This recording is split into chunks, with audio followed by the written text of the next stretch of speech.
The best sports book of 2025 is going to be revealed in this video. So the last year has been really awesome for sports books, and I'm just about to discuss my top 5 from 2025 plus one you should definitely avoid. In at number 5 is Verona Campione by Richard Hough.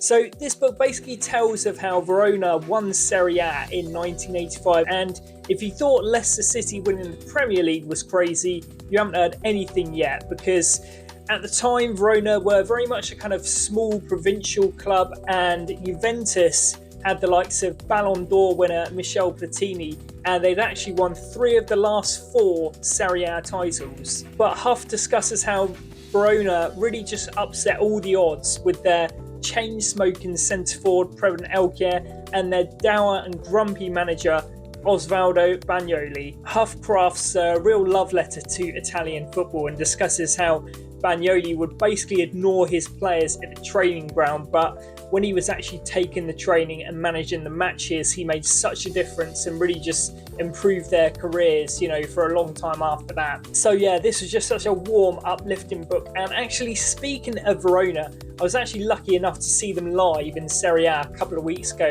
I went to Florence to watch Fiorentina against Verona. Verona won 2-1 with a last-minute winner.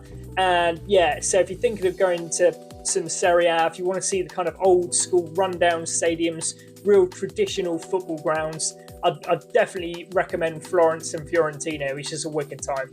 Now, in at number 4 is The Chain by Bradley Wiggins. Now, this is just a raw, warts and all biography, which tells of how Wiggins really destroyed himself by winning 8 Olympic medals and the Tour de France. Although it's beautifully written and, it's just such a revealing book as well, it's so upsetting, and it's definitely one of the best books of the year, which is why it's in this list, but it's just so difficult for me to say that I really kind of enjoyed reading it, so to speak, just because it talks a lot about addiction and depression and abuse, and it's just such a dark read. He talks about his dad, who was a former European track cycling champion, who actually told his son that he'd never match up to him. Bradley also tells of how his lack of self-worth actually led him to snort cocaine off of one of his Olympic gold medals. Bradley also talks about the abuse that he suffered from one of his junior coaches, and all of this, it just kind of makes me think, we hear so much these days about sports people, for instance, going into drink, drugs, alcohol, everything like that, and addiction after they retire. So it just makes me think, why is there no safeguarding of athletes after they retire? Why is there no plan laid out for them? Why aren't they kind of more prepared for fame and that kind of thing? And it's just so upsetting to me. And I think Bradley Wiggins told such an important story in The Chain. So The Chain in general really leaves absolutely nothing to the imagination. It's quite an uncomfortable read at times, but if you like those kind of dark, raw, unflinching sports books, then this is definitely one for you. Right, I'm going to change tact a little bit here and now state one book which I would recommend you never read, and that is Heartbeats by Björn Borg. Now, Björn Borg was obviously, the first king of clay before Rafael Nadal. He was an absolute legend, really revolutionised how the game was played. And although this book gained real rave reviews, I just felt really shortchanged by it. It had no detail. It was just really blandly written as well. And yeah, I just did not enjoy it at all. I've also read some reviews which state that he goes really deep into his rivalry with John McEnroe. By the way, he definitely doesn't. He devotes about 3 pages to it. So it always amazes me how whenever a massive celebrity releases a book, you never really see any criticism or negative reviews. I just felt like this book just could have been so more. He talks about holidays and he talks about what his parents did. All of this kind of thing just takes up 60-70% of the book. And there's also a few scenarios where, he's had a pretty difficult life, especially after retirement.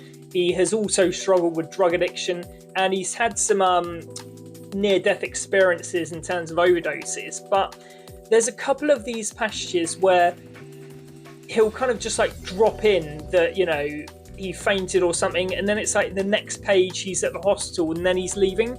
And although this is obviously quite personal information, it's just completely just skipped over. And I kind of think, if this is so important and you're putting it in, just tell us what happened. Like, if you don't want to tell anything and you want to stay private about it, that's absolutely, you know, within your rights. So just don't mention any of it.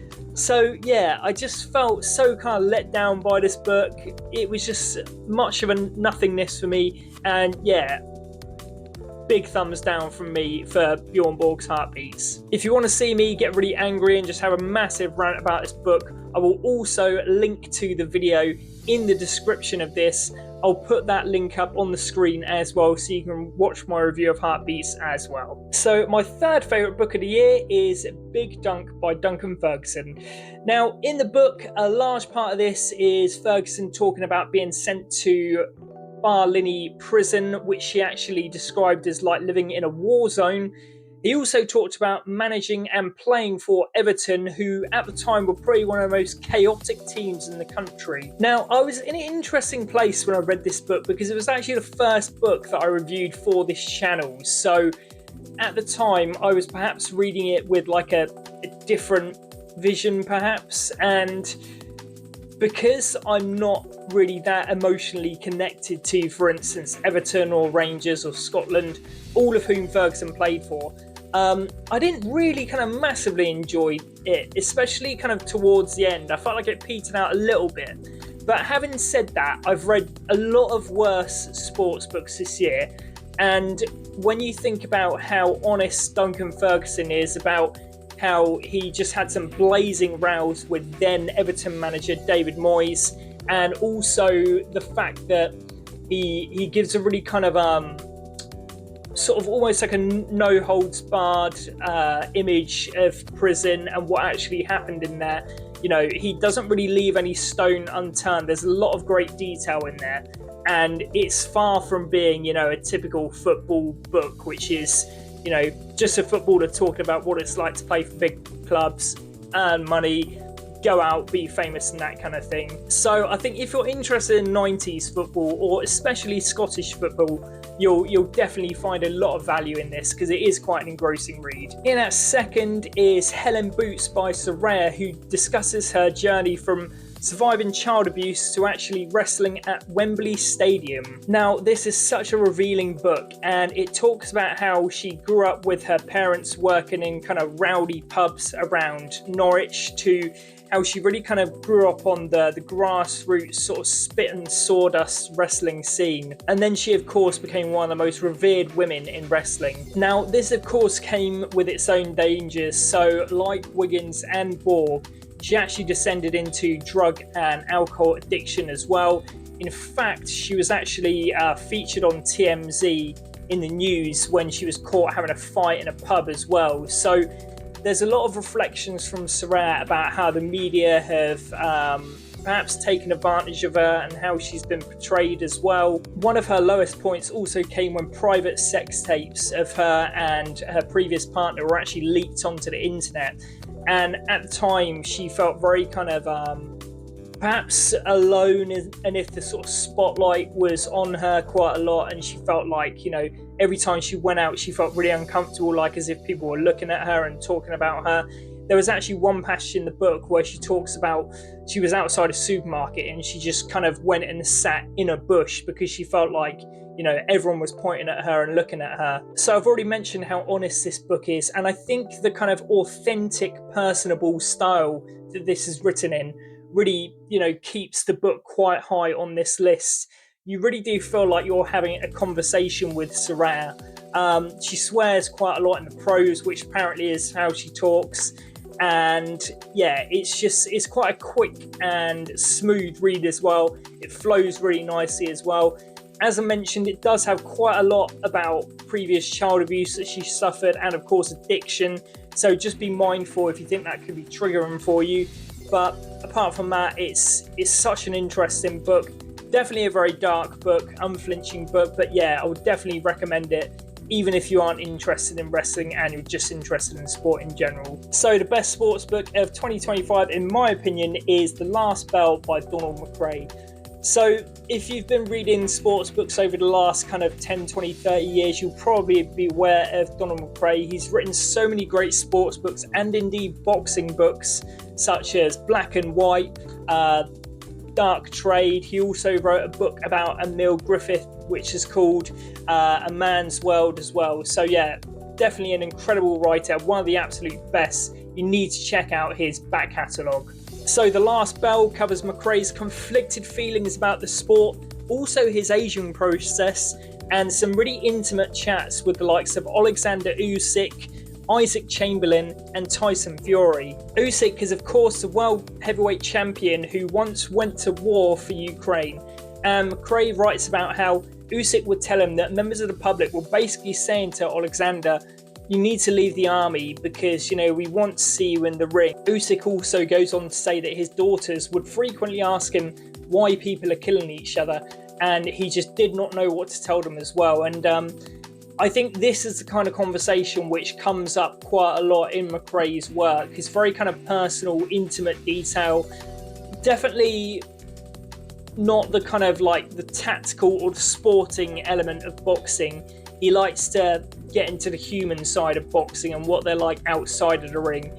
And that's something which I've always really appreciated about McRae's work over the years. So although McRae has been a staunch advocate really of boxing and how it can turn people's lives around in the past, he actually rails against the recent involvement of Saudi Arabia in boxing, particularly with the likes of DAZN and Matchroom. And he talks about how he begins almost like a bit of a feud with the really powerful promoter Eddie Hearn.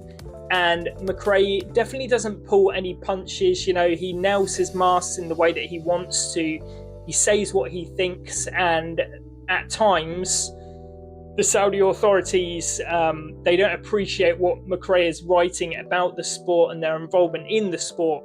And I actually really, really appreciate how McRae, shows his true colours. He says what he thinks, and he doesn't really mind if people disagree with him. So that's another really cool part of this book as well. It's also a really emotional book as well because Donald writes quite a lot about Patrick Day, who actually died shortly after being knocked out in the ring.